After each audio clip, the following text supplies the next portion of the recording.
Coming to you from the studios at the Illinois Rock and Roll Museum on Route 66, it's the Rock and Roll Chicago podcast.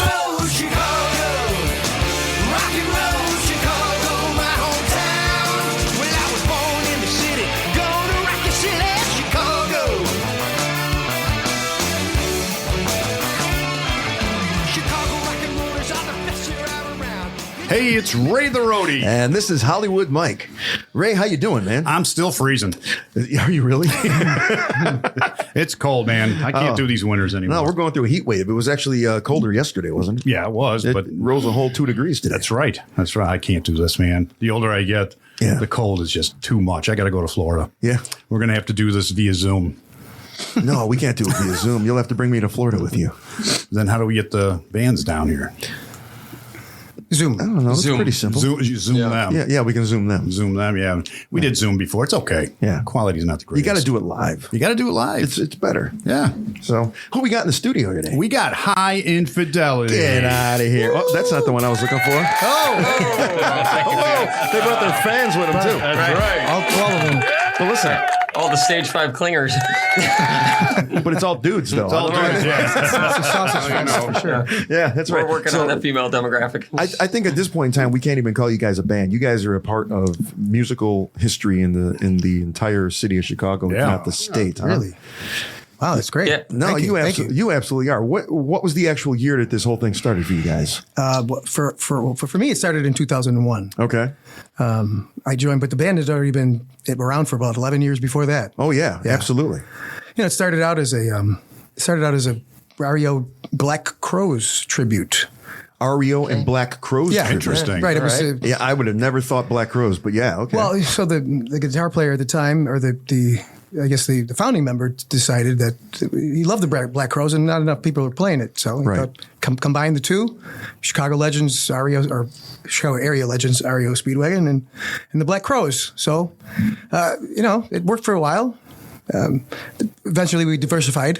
Mm-hmm. I got in the band, and we started to do some more Journey and Cheap Trick and Boston and Triumph. Yeah. And then, and it is what it is today. So, it's been a journey. It's 25 years. Yeah. Oh, yeah. 24 years. Yeah. So there's a phenomenon that's happening right now because I have kids that are both in their early 20s, and they went through that whole musical phase where, high school kids were all listening to that dubstep garbage and everything sounded exactly the same. And then one day, I think both of my kids woke up where I would hear them blasting stuff like Mott the Hoople and the Police, and Triumph and bands like that out of their bedroom. And number one, it made me feel, okay, I did something right as a parent. Right. But they're enjoying that music so much now that you guys are actually getting a younger crowd, because my kids have gone out to see you guys and they've brought a bunch of their friends out, and my daughter's just 21, my son is 23, and they know who you guys are now because they all know, we're going to go out, we're going to see Hi Infidelity because they're playing the music that we know from Guitar Player or whatever, or whatever it is. So that's awesome. So let's do this. Let's back up a little bit. Let's back up just a little bit, because for the benefit of those people, the early 20s to the early 30-year-olds, right? Yep. Give them the history lesson of Hi Infidelity. Okay. That's on you, Dave. Well, we know he wasn't in the band from. I went from the beginning. I can't go to the beginning. He's as close as you get. Although I did. So I was in a band called Renegade. Okay. A Styx tribute, but we were Styx, Def Leppard, and Damn Yankees tribute. Oh, okay. Everybody was just trying to be a tribute band. Right. But so we did a couple of shows with Hi Infidelity. And who was the original founder? Virgil Neese. Okay. And he founded it with Brad Hollins, the bass player. Right. And they took it. They were with us until 2010. Okay. But before that, they said we played Southside shows like Connolly's. Remember Connolly's? Kedzie? Oh yeah. Oh yeah. We did PJ Flaherty's. Mm-hmm. We did shows with them, Hi Infidelity, at those facilities. The Dancing venues, Noodles on the Dancing place. Noodles. Yeah, they sure did. When you were in the English Renegade, too. you were in the Renegades, and you were doing shows with Hi Infidelity back then. Okay. So we would do co-headlining shows. We did some we did one at Sir Donald's in Downers Grove. Mm-hmm. That was their home turf, that area, Downers Grove. So it was years later. I had left the band business, and I got married, and I started. I was in musical theater. I'm a vocalist. So, and I did that for a few years. And Virgil would call me every year and say, "Hey, you want to get back in it? We're looking for a singer." Every year he would call me, and I said, "No." And then one year I decided I missed it.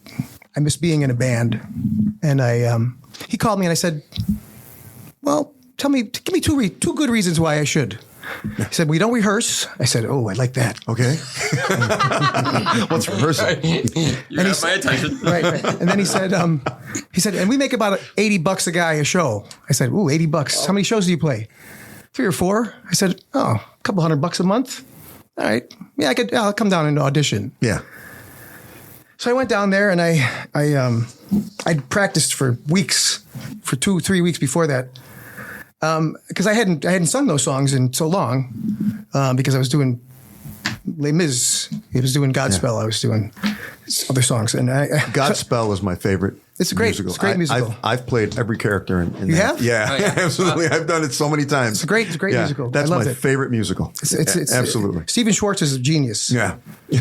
But I practiced. I went down there and I sang my ass off. Can I say ass? Yes, you can. Good. Please Just did. Yeah. sing your Yeah, ass off. the guys in Lounge Puppet, they said ass like every 5 seconds. Oh, that's right. I listened to that podcast. Yeah, I was like, ass. So I went down there and I sang my ass off, and I went outside and they said, let us talk about it. I came outside and said, we'd like to have you come back down another time. Audition do again. it again. I'm like, fuck. The fuck? Yeah. Can I say fuck? Yeah, you can say fuck. You already did. I already did, yeah. You just can't say fucking ass. Oh. That implies Okay, something we else. can now. Yeah, okay. This went south very fast. Yeah, very quickly. Anyway, so they made me come back a second time, and I was like, motherfucker, what the hell? Because I thought I did great. And then anyway, so they came back. They came back a second time. They said, when can you start? I said, great. I can start tomorrow. They said, good. Next week. That Saturday was my first show with them. And then we started to play different music, different songs than they'd been used to. Did a lot of Journey. We still do a lot of Journey. We do REO Speedwagon. We do Boston. We do a lot of Boston. Well, not a lot of Boston. Some Triumph. Some Cheap Trick. Foreigner, big one. So we got away from the REO Black Crows model, and we diversified. Then 2005, Bobby came with us. It's funny because we saw him at Bono's at a jam night. Had my jam night going. Yeah, and we saw, look at those fingers. Hey, he's not going to play with us. What were you doing before that? I was touring with Dave Mason up until 2003. No kidding. Okay. His keyboard player, a little over a decade. And I heard him sing. I heard Dave sing, Dave Mikulskis. And I was like, absolutely, I'd join this band. Wow. So I was kind of done touring and moving that much. And they had a great band that sounded real good. Quite a challenge. You think the songs are simple, and you lay down to learn them, and there's quite a bit to learn. Oh yeah, no, Especially there all is. the keyboard parts. Yeah. But his vocal, I had him I had a recording studio, and I had Dave come in. We started actually right away working on some songs, and no auto tune. I didn't need all those little tricks that they sell you at the Guitar Center. And I'm like, he'd hear the mistake before I would if he did make one. And he'd be like, back that up, let's go again. So I really thought that was great, and we continued from there. It's 20 years. 20 years. 20 years. And where were you doing your jam night? You said you had a jam night? Started at the Cabaret in Naperville. Okay. And it was like a pro jam. So I'd have some kind of, basically Chicago all-star, great players come in, and then people would come in and want to play a song with us or two. And we'd give them 5 or 10 minutes each. Yeah. And it was really... When he says we, he means him and his brother, Dro, who's a great vocalist as well. Okay. Great. Awesome. And, Joe Scamacci, yep. And, talented family. Yeah. Italian family. The Italians, say. And then it moved to Bono. Bono's in Lyle, yeah. in Lisle. Mm-hmm. That's where we met. That's where we met. Right? We went in. We sound. He was playing the keyboards. He was like, man, that's great. We could use that guy. That's where I know you from, because I used to go there. When my wife and I first got married, we lived right down Ogden Avenue in Lisle.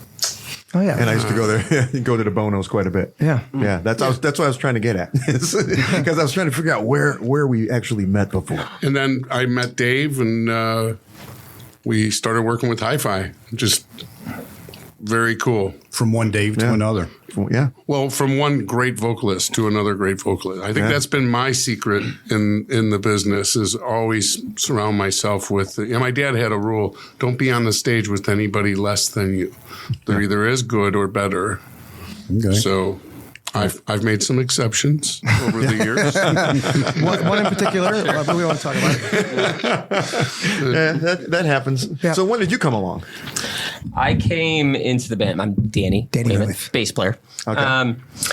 I came into the band 3 years ago. 3 years ago. Almost exactly. Right. So beginning of the year, 2022. 22, yeah. I came into that in 2022. But I had been in a bunch of cover bands. Original bands. You know, I was in Seventh Heaven all through the 94 to 2001. Wow, okay. I was in 16 Candles from 2008 to 2019. Something like that. 2008 to 2019. Okay. Yeah. All right. Yeah. I was in Candles for, about 11 years. Okay. So I've opened for you before too. Okay. And then, I mean, I'm not a whore, but I'm a musician, and that's pretty darn reunion. Close. Yeah. Oh yeah. It's all sure. incestuous a little Or an bit to this whole intervention. musical community. Right. Right. And then I came into this band I was actually at a party for one of the roadies in 16 Candles. I had already been out of the band, but I got invited to his party, and we're all up there. And so one of the guitar player that's not here, Dave Urich, which the whole world knows because everyone knows Dave Urich, was there. Because him and the guitar player in 16 Candles are best friends. Okay. Dave Enslin and Dave Urich. So Dave Urich had come up to me and he said, "Hey, our bass player just quit. You have to come join the band." And I was kind of like, I was in the middle of a bunch of things. I had just bought a bar and a restaurant. I was buying another restaurant. And I was like, I don't know, But then by the end of the party, I was like, oh, yeah, let's just do it. My wife was staring me down at the time. Like, so you own bars and restaurants?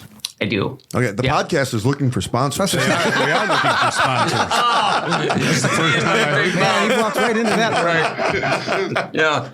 Damn. What's foot and mouth. What are they? What are the bars and restaurants? So I live way up north. So I'm almost in Wisconsin. Okay. I'm in McHenry County. Okay. That's where my parents live up that way. Oh, they do? Yeah. Okay. Yeah. So I own DC Cubs. Oh, GC Cobbs, which is in Woodstock. No, he didn't. He was keeping it a secret, but he's wearing the fucking t-shirt.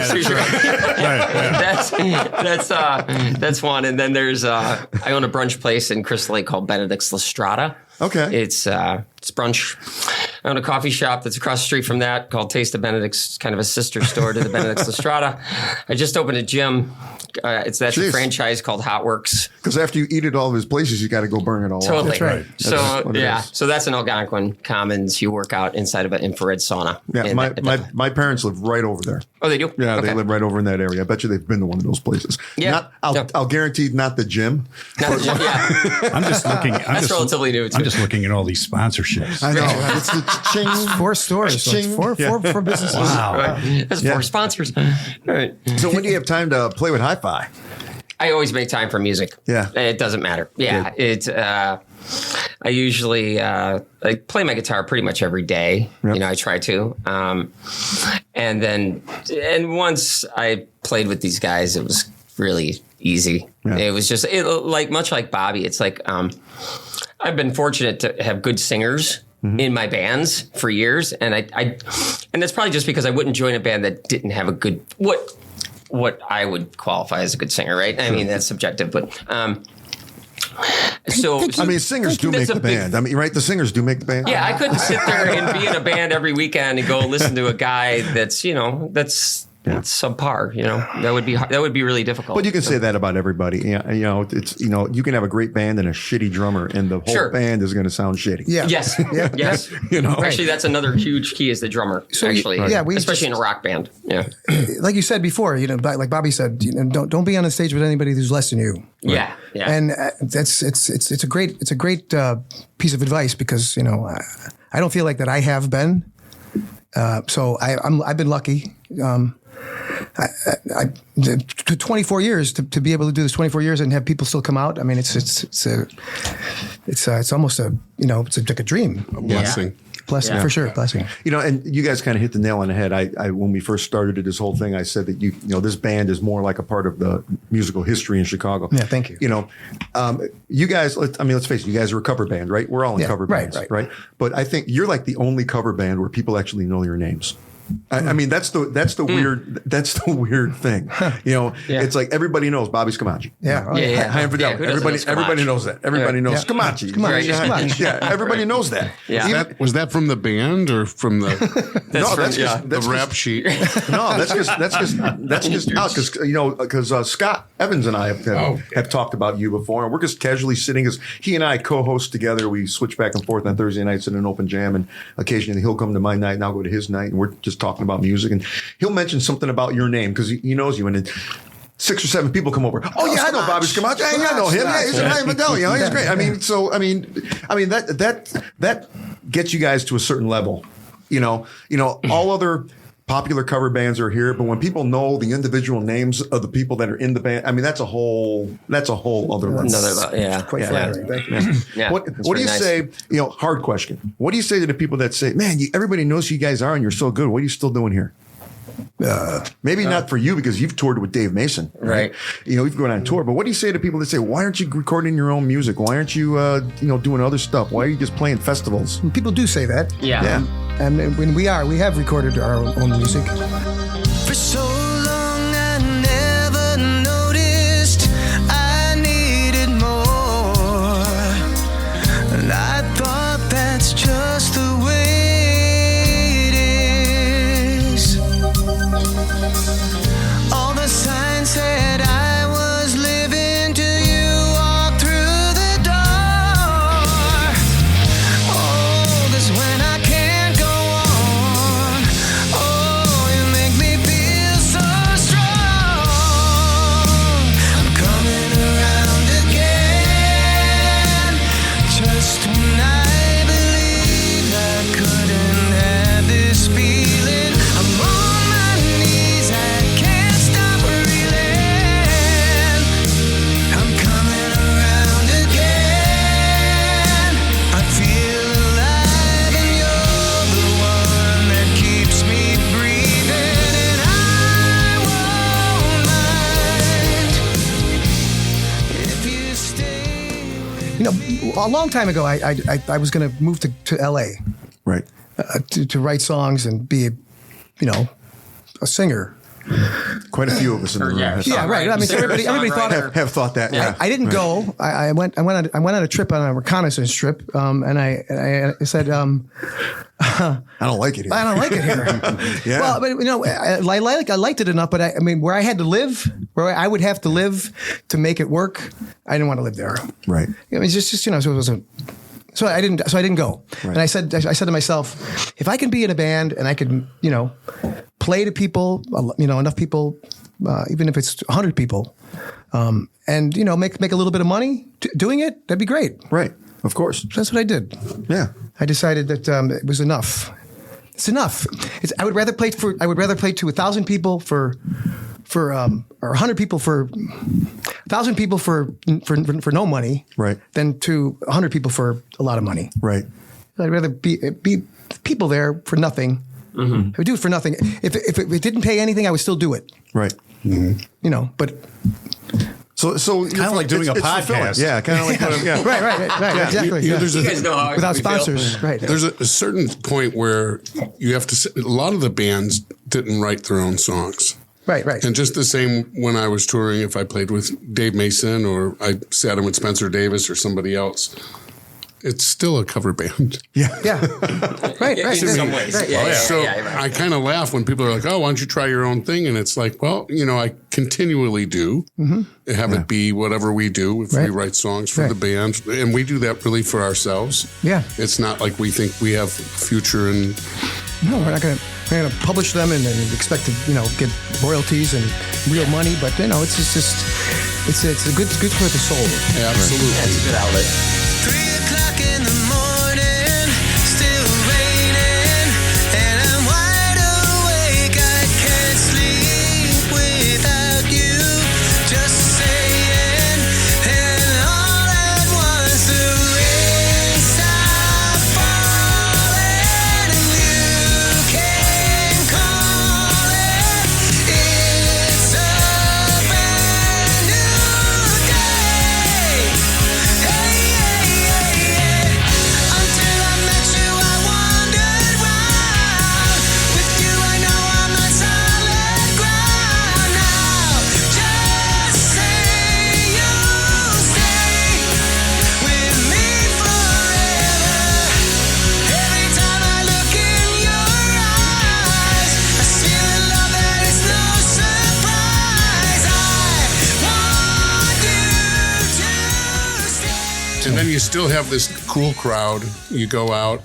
Most of us, on occasion bring our girls, and we stop. We get early and have a dinner or get our gear set up and do the sound check. So it's kind of an outing, Yeah. and they pay us. Yeah. Right. And I didn't ask that, from a negative standpoint. Or No. anything. I was very interested in hearing the answer from seasoned musicians. Yeah, I think I think the answer is it doesn't really matter who. If people come out, we're happy. Right. And we love this music that we play. Like Yeah. each song we pick. yeah. I mean, I'm sure there's few that I know there's a couple on the set There's list always that a I'm few. like, oh, here we There's go. always a few that are like, oh boy, You're playing because you have to. we got to go again. But for the most part, we like the music, and I think it's important, even if you're a cover band, to enjoy the music that you're playing, Yep. whatever it is. It needs to be somewhat genuine. Yeah, Right. Yeah, you got there's some real passion behind it. So what was the first burger in America? What was who invented the first burger? Do we know? The first burger. Yeah, the Like before hamburger. McDonald's.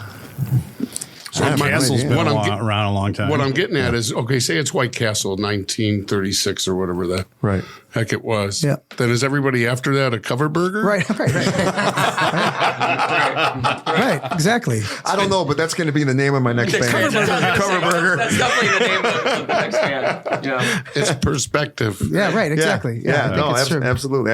And I asked that question because when I asked that same question of a bunch of 20-year-olds that are just starting out and they're in a cover band and they've got these dreams and stars in their eyes about, I'm going to write my own music and I'm going to become the next big thing and the whole bit, and it doesn't quite work out well for them, in that regard. And then you meet them, 10 years down the road and their answer is so different. It's just like, I'm just so happy to be doing this because there are, the amount of musicians that you've heard of before, the famous musicians, that's less than 1% of the people that actually make a living or make their money Absolutely. as a professional musician. Right. And people don't understand that. Yeah, no, And it being sustainable. It's Right. sustainable, Being it's sustainable, sustainable at a certain level. I want to do this my whole life, not for 3 years and, and then, right. It's very rare. and then be a has-been. Yeah. There you go. or the one-hit wonder or whatever it is. And you get that natural progression, right? That I was in original bands playing the Metro and playing the Double Door and playing all those places for years. And somewhere in there, you just go, okay, this isn't going to pay any bills for me. Right. So, so there's a part of that makes you pull back, right? Yeah. And go, okay, for me- maybe I should try some cover bands. I think the thing for me, because I started out in a band called City Limits, and we did half original, half cover. Yep. For me, the rejection was the one thing that made me stop doing it. The lack of reaction to the songs that you wrote. Right. Sure. Because people don't know them, right? Yeah, people don't know them, and it's hard to get people to get to know them if you don't play enough, or if they don't hear it enough. Mm-hmm. So giving them a CD or a cassette at the time, no CDs. That's how old it is. It wasn't practical. So when you play a song and you think it's good, even at the time, and nobody reacts to it. You get dejected. And They're not there for the original. They're not. We just had that conversation, and he came up with a very good point. That Thank you very you much. did. He came up with a very good point that sometimes it's not your fault or your music. Sometimes it's the person that's listening, because it actually takes effort to hear a song you've never heard before. Yeah, That's absolutely. right. Yeah, That's right. You can't just sit back and relax and talk to your friends at the table and hear this popular, famous song in the background. Right. You actually have to pay attention to what's being said. And what I said was that the audience is lazy. Yeah. They're Well, lazy. yeah. They just want to hear what they know. They don't want to hear your new stuff. And then, now I got to analyze this. Do I like this? Do I? And it happens to national bands too. Like Iron Maiden came back and they did like their new album, and people were pissed off. Yeah. Like they didn't play any of their fucking songs. I saw them on that Play tour. Run to the Hills for the millionth time. Right. My buddy went to see Pearl Jam with his kid, and he wanted him to play these songs, and I'm like, why would they play those songs? Those are like off the cuff. He goes, well, but they played all their popular songs, but they did it on a Saturday. I went on a Thursday. I'm like, you went? What? Yeah. It's still them. It's still them, right? Music. You still saw Pearl Jam. They played something you knew. Yeah. Yeah, He's like, right. but just not the one that I wanted. Heck, you can see a lackluster reaction just playing a cover song that's not popular. Yeah. Right? You know what I mean? Let alone playing your own original, right? Well, we've done that. Yeah, we've done that. We've done that, and all the bands I've been in have done that, where you're playing something, you're just going, okay, you thought this would work, but it's Happens just all the not. time. Everyone's on their cell phones. Everyone's walking to the bar. Everyone's just giving up on it. Frustrating. I would love to see ZZ Top go on tour and not play LaGrange. Just do the whole show, walk off stage. So many people would be. They'd mad go at them. nuts, But they've also played that song about 3 million times. Right. Yeah. Or Rick Springfield not playing Jesse's Girl would be awesome. Right. Yeah. Right. But God, when was the last time ZZ Top put an album out? I don't know, but they played in Yeah, I don't know. Indianapolis I have no when idea. we played a show in what's it called, Noblesville, Indiana. Indianapolis last summer. And we went to the hotel afterwards, because we spent the night. And there was a ZZ Top concert, and there was a ZZ Top convention at the hotel. Oh, yeah. Yeah, they were like, well, it was crazy. About 100,000 people walking around with fake beards. It was, yeah. right. Well, I saw Spinning their, guitars. I saw their very first concert without Dusty. Oh. Oh, okay. He got sick, and they were in New Lenox here. Oh, wow. And they played on a Saturday night. Was it the theater there? Yeah, that outdoor theater. Amphitheater. Yeah. And they played. It was the first time they played without Dusty. Oh, wow. So because the guy walked down like, that's not Dusty. He didn't have a beard. Right. He didn't have a beard, did he? I think he had a fake one. beard. He wears a costume. I saw them at It's like all Ravinia. white. Comes with Right. the job. I saw them at Ravinia fit the suit, in baby. July or August or whatever, and I was actually staying up in the North Burbs where my company was my day job, and I was at the same hotel with Billy Gibbons, and I got in very late. Right after the concert, we went out, had a couple of pops. He was already back at his hotel. I walk in. There's Billy Gibbons wearing a pair of shorts and a T-shirt and a hat on and no sunglasses or anything like that. He was getting ready for bed, just like getting a shave kit or something like that from the front desk. Oh, wow. Wow. Shave kit. You don't need that. You gotta get the lines. Yeah, you gotta yeah. get the lines and Can't let the 5 o'clock shadow. Yeah, come you up got up the- the yeah, stairs. yeah. That's Maybe right. he's doing his legs. you got to get the lines and around and stuff, and then you got the toothpaste thing and all that stuff and everything. Yeah, you got to be lined up nice. No, but anyways, so you know what? They got their instruments here. Yes. You know, I had a quick question for you. You mentioned that there's the song in the set list that you play, and you're like, oh God, we got to do this because the crowd's going to love it. What is that song for you guys? Because most bands they're going to say something like Brown Eyed Girl or something like that, but you guys don't do that kind of stuff. So. No, but there's a few actually. I bet they're different for all of us. Is it different? Yeah. Well, I'm guessing maybe. Don't Stop Believing. Yeah, Don't Stop Believing is one of them. Yeah. Yeah. Summer of '69. Summer of 16. yeah. That's what I was going to say. Yeah. Time for me to fly. Yeah. Time for me to fly. is a Yeah, good one. I could see that. Yeah. There's a lot of them. Pour though. some sugar on me. I don't mind playing a million times too. There's some songs I would like Magic Power or something. Yeah, I Magic like Power. because God, he yeah. just kills it vocally. Yeah. and it's a great song. Oh, that's a great fucking Yeah. song. yeah. And there's other tunes that we're now playing that I didn't think would be fun to play until you start Playing that. Yeah, playing them. Yeah, Dream Police. Dream Police. Yeah. Oh God, yeah. There's a fun gazillion one. parts. Yeah. Yeah. Oh, it's a great. Really on your toes. All Yeah, sorts yeah. of different sounds going on. Everybody's doing that song now because it was one of the big cuts on Guitar Hero. They are? Dream Police? Dave, we're going to have to cut that song. Just doing it. Yeah, believe me, when Guitar Hero was a big thing, I would hear that coming out of my son's bedroom. Dream Police? That's awesome. Yeah, yeah. It's like expert level too. Yeah. That's great. I think it's time to hear something from That's these guys. right. Why don't we take a little break? We're going to take a break and get We'll be everything right set back. up. Yep. You're listening to the Rock and Roll Chicago Podcast. Hey, everybody, it's Ray the Roadie. And this is Hollywood Mike of the Rock and Roll Chicago Podcast. If you've been enjoying our weekly program, we have great news for you. Just tune in to Road to Rock Radio on Mondays at 7 p.m. Central Time, and you can hear a rebroadcast of one of our past episodes. Then again on Thursdays at 7 p.m., you can hear our most current episode brought to you by the Illinois Rock and Roll Museum on Route 66. So go to roadtorock.org, scroll down, and click on Radio Station. That'll bring you to the Road to Rock Radio, a station committed entirely to the great music from Illinois, from Chicago blues born on Maxwell Street to today's rock and roll and everything in between. 24/7, all music with its roots in Illinois. It is my honor and privilege to introduce Hi Infidelity for the first time tonight. Woo! Heard it from a friend who heard it from a friend who heard it from another. You've been messing around. Say you got a boyfriend. You're out late every weekend. You're talking about you and it's bringing me down. But I know the neighborhood. Talk is cheaper when the story is good. And the tales grow taller on down the line. But I'm telling you, baby, that I don't think it's true, babe. And even if it is, keep this in mind. You take it on the run, baby.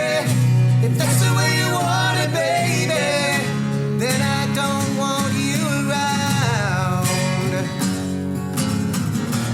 I don't believe it, not for a minute. You're under the gun, so you take it on the run.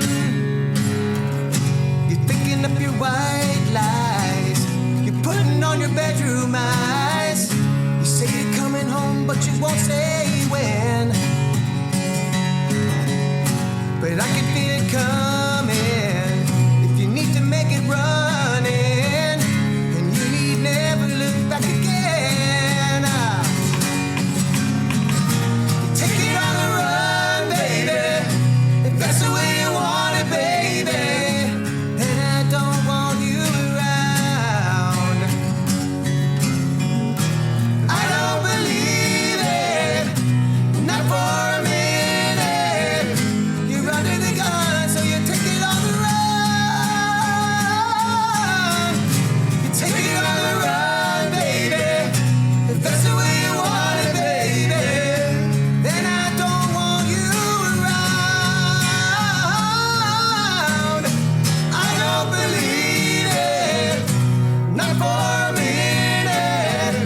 You're under the gun, so you take it on the run. Heard it from a friend who heard it from a friend who heard it from another. You've been messing around. Again, And the crowd goes mild. again, the dudes love it. The dudes love it. Thanks, dudes. Yeah. Right. Excellent, man. So, have you guys?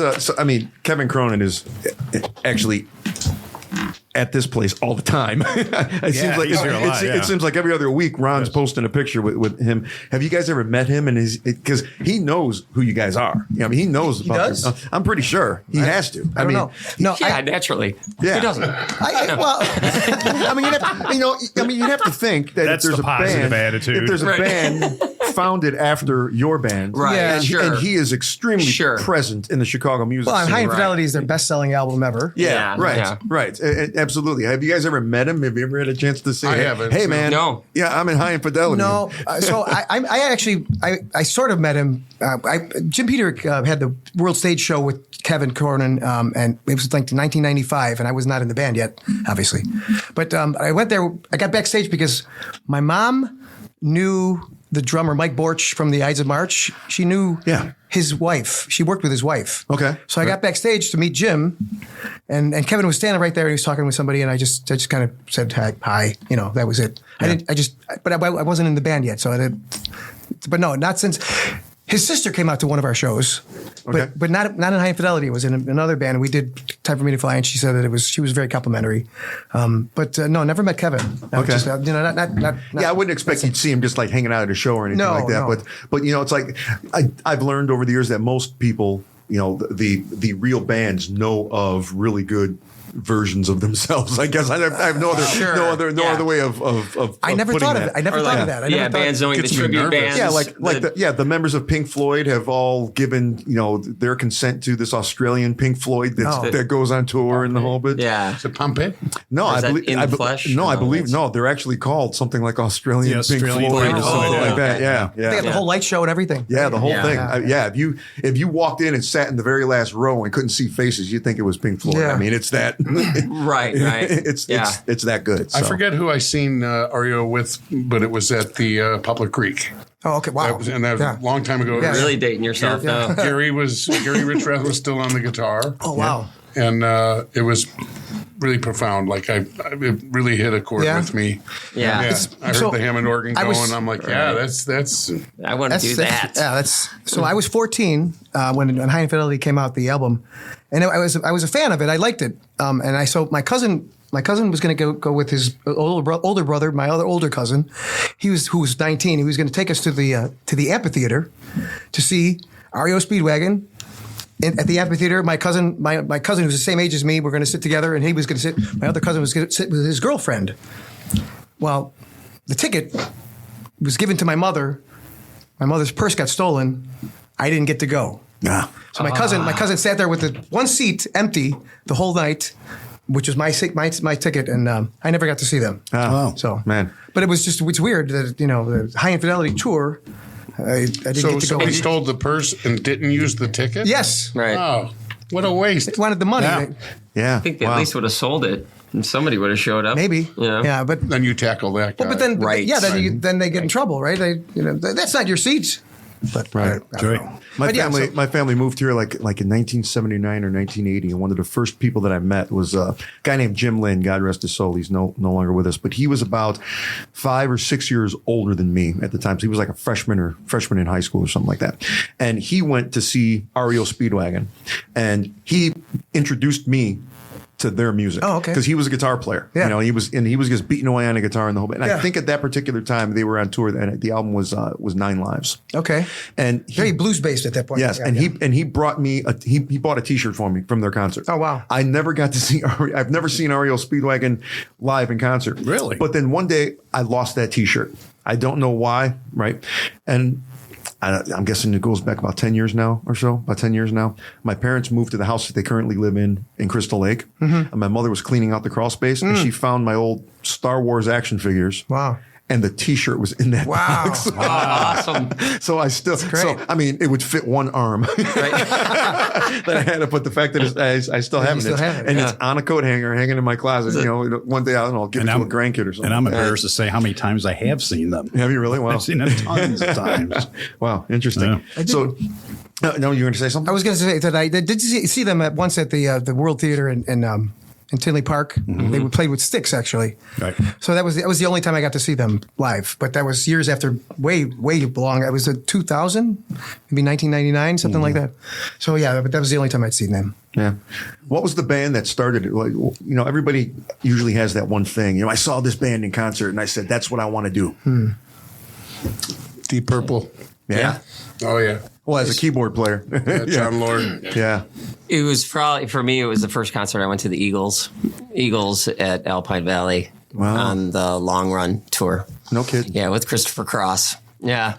wow. And I was like 11, and my dad took me, and I was like, this is the best thing I've ever seen in my life. I never got to see the Eagles, Yeah. too. Yeah. Wow. Yeah. Yeah, it was amazing. I was so, yeah. It wasn't a concert for me. It was I think it was AM radio, WLS. Because I would go every week. I would go buy Larry new Lujack. 45s. My mom would give me a couple dollars, She would let me go into the store into Cruising Music. Actually, Cruising Music. Anybody know? Yeah. Yeah, absolutely. Yeah, Yeah. It's a head shop. Which one? It's a head shop. The one on Archer in California. Yeah. I used to go to 179th and play us. Oh yeah. But it's just she would give me $4 or $5, and I'd go buy 3 45s. I'd go home and play the hell out of them, and then I would sing to them. And I've been singing since I could speak, really. And for whatever reason, that's what I wanted to do. Yeah. And it wasn't until I was 15 where I found a friend of mine who was had 2 friends that were in a band. They were a bass player and a guitar player. And he said, I said, I'd really like to be in a band to him. And I just met him. He said, well, I got two buddies who were looking for a singer. I said, oh. So I went over, had the drummer come over, some kid from the neighborhood. We strung a microphone over the rafters in his garage. Because you didn't have a stand. We didn't have a microphone stand. And they played out of a Vox stack, four 10s, I think. The guitar player and the bass player out of there, and the vocal, all in the same, because it was like a multi-channel head.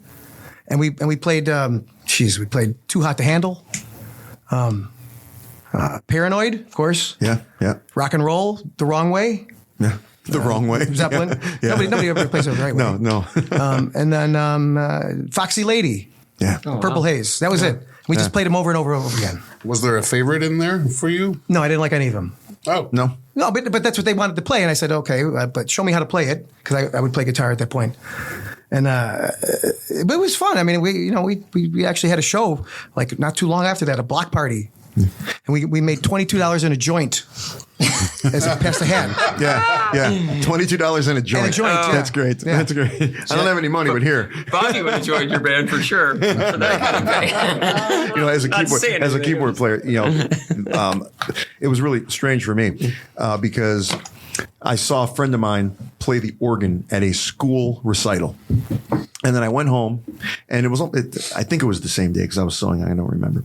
My father's listening to Ray Charles, but he wasn't playing a piano. He was playing a sound that I love whatever the sound was. And it was What I Say, right? Mm-hmm. So he's playing like an electric piano or Fender Rhodes. Yeah. So I said to my parents, I said, I want to, whatever that is, I want to learn how to play that.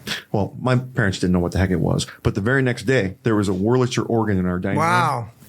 And the only formal music lessons I've ever taken were organ lessons. Mm-hmm. I played the organ, took organ lessons for 5 years. Wow. My mother wanted me to play in church, and I mean, it didn't take. I became more of a guitar player and stuff than I am now. But I still have that Wurlitzer organ. Give yourself too much credit. I still have it. Wow, that's great. I have a 1969 Wurlitzer Spinet organ in my basement. Because they used to come around. It is the one that I learned on. They used to come around to all the schools and sell those things.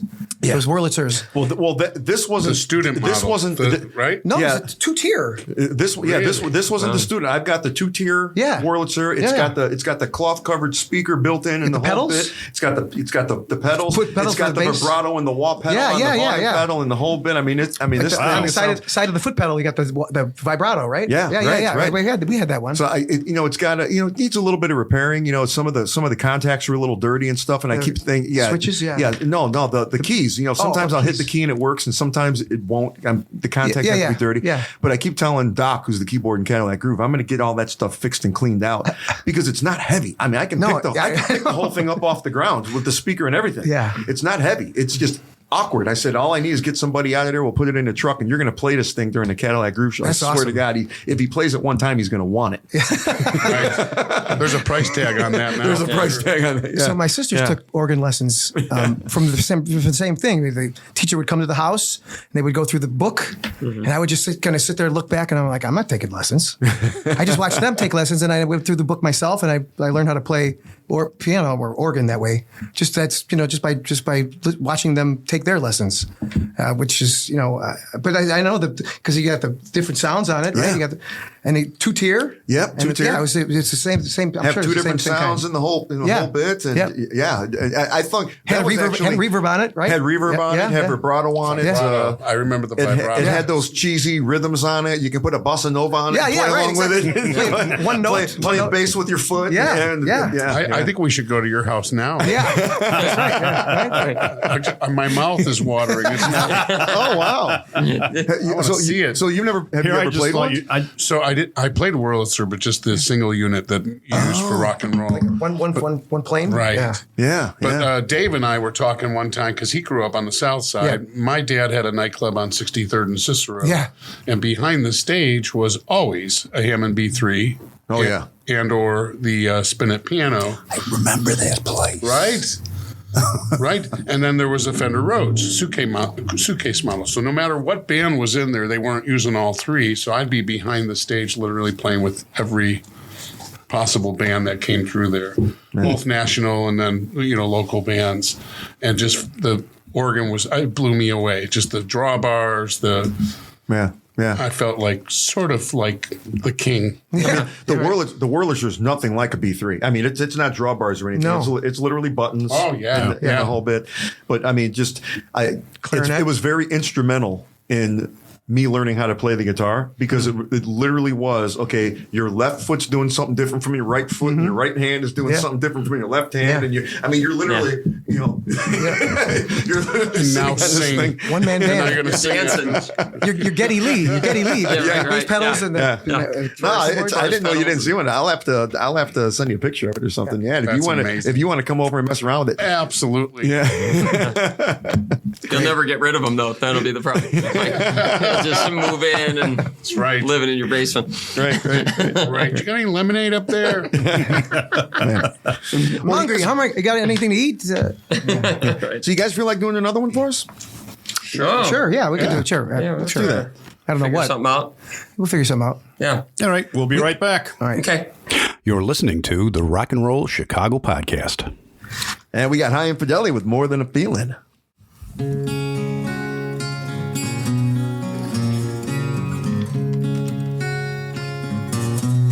I looked out this morning and the sun was gone. Turned on some music to start my day and lost myself in a familiar song. I closed my eyes and I slipped away.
Yeah. Oh, you were looking for the female crowd noise. That was the radio edit. There used to be female crowd noise on here, but we couldn't. I don't know where it went. That's my vocal effects. I don't know what you're doing. Right, I don't know.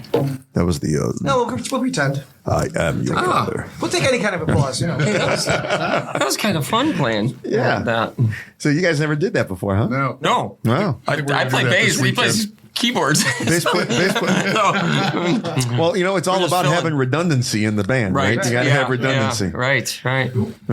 Oh, there you go. Yeah, nobody could hear me. I'm just talking to myself. So I feel like this is kind of your mic. I feel like this is kind of weird to ask you guys this, but so how can people find you? There's that. Is it difficult? Just go outside and spit or throw a rock. That's why we all live on different corners of the world. Yeah. Actually. Yeah. Bobby's in way out west in west of here, straight west. Yorkville. Yeah. Oh, you're out in Danny's Yorkville. Okay. Danny's in McHenry. I'm in Wheaton. Okay. Dave Urich is in Des Plaines, and Jeff Kissel's our new drummer. He's in West Aurora. Okay. So Facebook. But you can find us on Facebook, Hi Infidelity, Hi Infidelity. Yep. Facebook, we have a website, highinfidelity.com. We're on Twitter or X. Yep. You can find us there, and Instagram. Excellent. Excellent. And you guys must have a million shows coming up, huh? We've got a few coming up. When is this going to be posted? February 4th? Some, I believe it's February 4th. So. Yeah. Okay, so Right. then after that, we've got, Dave's got it memorized. Oh, we've got 14th at the Even Flow, Geneva. Nice. Yep. It's Valentine's Day. And the day after that is at 28 Mile in Highwood. And then the 22nd at the Gary, Indiana, the Hard Rock Casino. Oh, yeah. Okay. Which is a great venue. And then we've got 28th of February. Des Plaines. Oh, it's a Des Plaines Theater. Des Plaines Theater. Yeah. Okay. Yep. We'll have another band playing with us. We're not sure who that is yet. But, Cool. And I guess what we could do is just maybe let the guys know if any of the fans from the podcast want to come to the show that we can. Yeah, we'll take care of them. We'll take care of them there. Excellent. Get them in and Get a few, pick up about 5 people. right. First 5 people that I mentioned, we can come to a show and for free. Oh, cool. Yeah. Excellent. Yeah. And then we'll talk to them about sponsorships for the radio. Yeah, right. Very good. Yeah, there you Podcast, go. sorry. Yeah. Make an announcement about business owners. All come to the stage. Right. Restaurants, brunch places, Right. coffee shops. Yeah, coffee shops, Workout facilities. gyms. Yeah, all that stuff for sure. Well, alrighty, guys. It's awesome. Well, thanks Thanks for having for us. coming out. This was a lot of fun. Thank you guys you. sound Blast. great. Thank you Thank for you so having much. us, man. Thanks It's for been having us. great. Keep on rocking. Much appreciated. Thank you. Thank you. Thank you, everybody. Well, there you have it. What a long-running band. Hi Infidelity. Hi, Infidelity. How are you? I didn't know what to say when they first walked in because they literally are almost kind of like royalty. Yeah. But at first, I thought that they were like a bunch of cheaters that were like into high infidelity. They just no.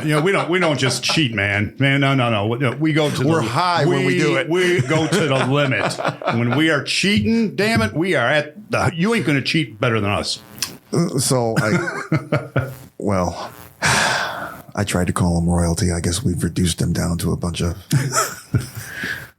No, they are like royalty. You can ask anybody. You know high infidelity? They know high infidelity. They absolutely do. They do. These guys have been around a long uh, time, still rocking. Honor having them in the studio. Yes, it was. Yeah. I've tried for a while to get them in, and we finally got them. We got reeled them in. Wow. Yeah. I got the right lure. Suckers. Now, forever you're going to be on this podcast. Yes. So, alrighty, as always, thank you for listening. And don't forget to go to our website, rockandrollchicagopodcast.com. Look up in the upper right-hand corner and click on that support button and support your favorite podcast. See you next week. The Rock and Roll Chicago podcast is edited by Paul Martin. Theme song courtesy of M&R Rush. The Rock and Roll Chicago podcast does not own the rights to any of the music heard on the show. The music is used to promote the guests that are featured. Chicago.